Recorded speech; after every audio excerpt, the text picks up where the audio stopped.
Hello friends, it's Lisa and welcome to my bullet journal setup for the month of March. I feel like I say this every single month, every year, but I cannot believe we're already in March. As I was doing this setup, the first time I wrote March on one of these spreads, I was like, that doesn't even seem right. I had to think about it for a minute, make sure I was correct, but hello, welcome, happy March. I hope March is a good month for you all. So for my theme this month, I decided to go with this kind of home library kind of vibe. I have wanted to do a kind of book theme for a while. I have done themes that are based off of specific books, but I've never just done a general bookish theme. So I decided to do that this month, and I definitely got inspiration from Amanda Rach Lee, the queen of bullet journaling. I will have her October of 2021 bullet journal setup linked below because that was definitely a big inspiration for my spreads this month. But I did basically create my dream home library. This is just everything I could want: to be surrounded by bookshelves and books with a window and have a nice comfy chair with a cup of coffee to do some reading. This is just I want to jump into this illustration. So I just drew some bookshelves, that little chair, and a cup of coffee on a little table. And as you can see, I'm kind of going in and coloring these drawings as well. I wanted it to kind of look sketched out. I didn't want it to be super perfect. I wanted it to kind of have that sketchbook kind of vibe, but I did want to color it in to add some color to these spreads. And I decided to go with a more neutral kind of color theme for these spreads, with a pop of green for the chair, and I do kind of use the green throughout some of these spreads just for a little extra something, just so it's not just a bunch of brown shades. I realized when I was setting up these spreads though that every March that I've bullet journaled, this is the third March that I have set up in a bullet journal, have all kind of had a similar color scheme. I've always done more neutral themes with a pop of green in March. I don't know why, that seems to be the kind of color palette that speaks to me in my March setups, but that's literally happened every year that I've been bullet journaling, so I find that interesting. I kept the trend going this year.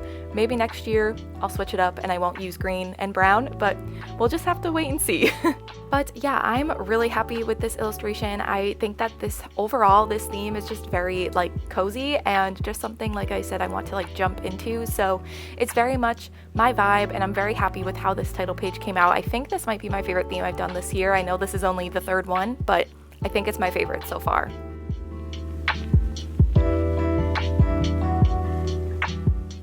But now we are moving on to my calendar spread, and I started off with just drawing this quick chair illustration just because I knew I wanted it to kind of overlap into the actual calendar spread, but I didn't want to accidentally draw the line for the calendar through the chair illustration, so I drew that first just so I knew where it would be.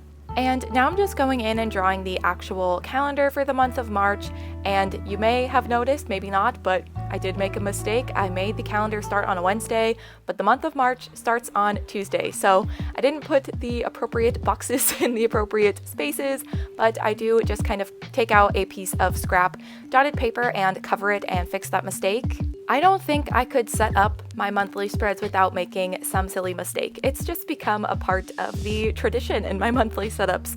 It happens almost every month, but because of that, because it happens so frequently, I definitely have become a lot more chill when I've made mistakes. As you can see, I just took that scrap paper and covered it, made the new box, and it's fine. You can't even really tell, to be honest. And I've just become a lot more chill about it because I do make mistakes pretty frequently in my journal, that if I got stressed about every single mistake that I made, I just don't think this would be enjoyable. So I'm glad that I'm able to kind of fix things and it's not a big deal. And it really isn't. I just covered it and it's done and it looks fine. But now that the actual calendar is done, I'm just going in and adding more to the kind of drawings on the side. I am drawing a bookshelf, and of course I color them in to kind of match the vibe of the main title page. And on the left side, in that kind of big empty space, I pasted in some brown craft paper. I kind of do that in some of the spreads throughout this month just to add something to the spreads, especially in the places where there weren't any illustrations. There's just a big empty space, and I think it looks really nice. It ties a lot of things together. I just really like using craft paper in my spreads. Definitely something I want to do more, so I really like the way that adds to the spreads.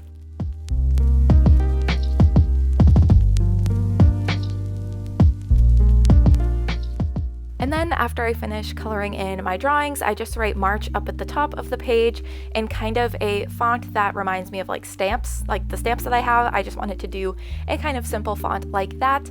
And then that is the calendar spread done. So now we're moving on to my habit tracker spread, which I'm using both pages for my habit tracker this month. I decided kind of within the theme, I would draw 2 bookshelves, one on each side, and each bookshelf has 4 shelves.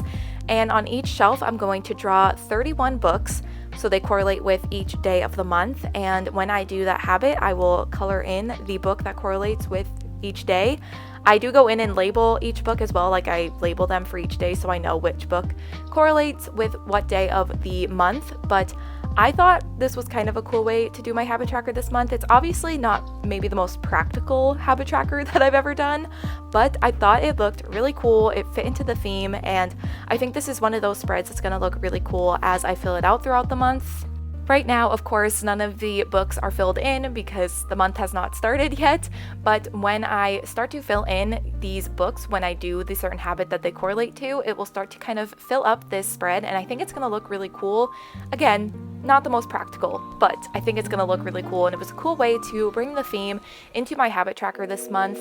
And also on the kind of sides of the bookshelves, I do write which shelf correlates with which habit so I know what I'm tracking.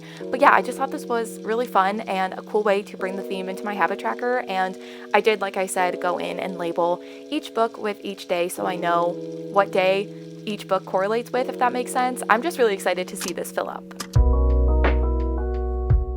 So next we're on to my monthly favorites page where I keep track of anything that I was loving throughout the month, and I'm drawing another bookshelf. I thought I would separate the different sections for my favorites by the different shelves on the bookshelf. So I have 3 separate shelves, one for the music that I was listening to in the month, as well as the entertainment, so any movies, shows, or books or anything like that. And then I kind of just have like a general lifestyle for anything that doesn't fit into those 2 categories that I was loving throughout the month.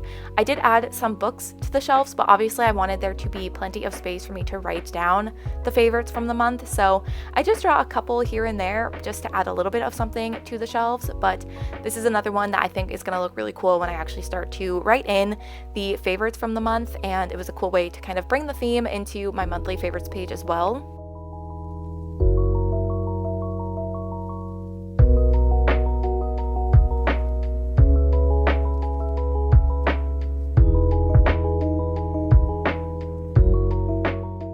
Now on the right hand side, I'm going to have a brain dump page. This is a spread where I can just write down literally anything. If I have any ideas for anything, if I need to make a list, if I need to just remember certain things, it's a great place to have to just be able to write down literally anything you need. This is a page that does come and go in my journal depending on what other spreads I do throughout the month. Like last month, I didn't have one just because I didn't really have a page for it. I could have made maybe a double page spread for it, but I just didn't think that was necessary. So I didn't have a brain dump page last month, but this month I had this empty page next to my favorite spread, so I decided to bring it back. And just to make it a little bit more interesting, I am drawing the same chair illustration with the little table and cup of coffee, just to kind of fill up the page, make it not so empty and boring, and to kind of bring the theme onto this page. But very excited to have a brain dump page again. I think it'll be really helpful this month. Alright, and now we've made it to my weekly spreads. I, once again, am just going to show me setting up one week because I do all my weekly spreads basically the same. I have found that this format works really well for me, and I kind of don't want to change it just for the sake of changing it when I have found something that works perfectly fine for me. So I basically just set up the page and split it up into 8 different sections. So 7 of the 8 sections will be for the days of the week, and then in that 8th box, in that 8th section, I draw like a mini calendar and kind of highlight the week that that weekly spread is correlating to. It's just an easy way to be able to quickly reference where in the month I'm at without having to flip back to the calendar spread. It's just something that I can kind of glance at really quickly. And then I just have the other 7 sections for the days of the week to plan out what I need to do and anything like that. And I do every single week in my bullet journal the same as this. They all look like this. I just find that this setup with these boxes really work for me. But I did have 5 weekly spreads this month, so I did end up having this blank page at the end of all of my spreads on the right side, and I don't like to start a new month where you can kind of see the previous month on the left-hand side, so I decided to use this right page as a quote page. I don't always do quote pages just because I don't always have this spare page at the end of the month. This is kind of the only time when I do them, but I was really happy to have a place to do a quote page this month because I, one, just wanted to do another variation of the kind of drawings that I was doing throughout the month, but two, there are so many great quotes about reading and about books that I knew I'd have a lot to choose from, and I was just really excited to see what the spread was going to end up looking like. So I decided to do the drawing kind of a little off center, kind of make the bookshelf on the side a little bit bigger and draw the chair and the table and the rug kind of off to the side so that there would be kind of that empty space above the chair and to the left of the bookshelf for me to put the quote. So the quote that I decided to go with on this page is, "One must always be careful of books and what is inside them, for words have the power to change us." And this is a Cassandra Clare quote. Cassandra Clare is the author of the Shadowhunters books, which I love. I just think they're so much fun. So I really did like this quote as well. I love the idea of words having the power to change us because it's so true. I am often influenced and impacted by the books that I read, and I think it's just a great quote. So shout out to Cassandra Clare for always coming in clutch with these great bookish quotes. But yeah, that is the quote I decided to go with, and I'm really happy with what I chose. I also, at the top of this page, ripped out some more brown craft paper just to add something to that big, like, empty white space at the top of this page. But that is it for the quote page. I'm really happy with how it turned out, and I just think it's a really nice way to kind of end the monthly spreads.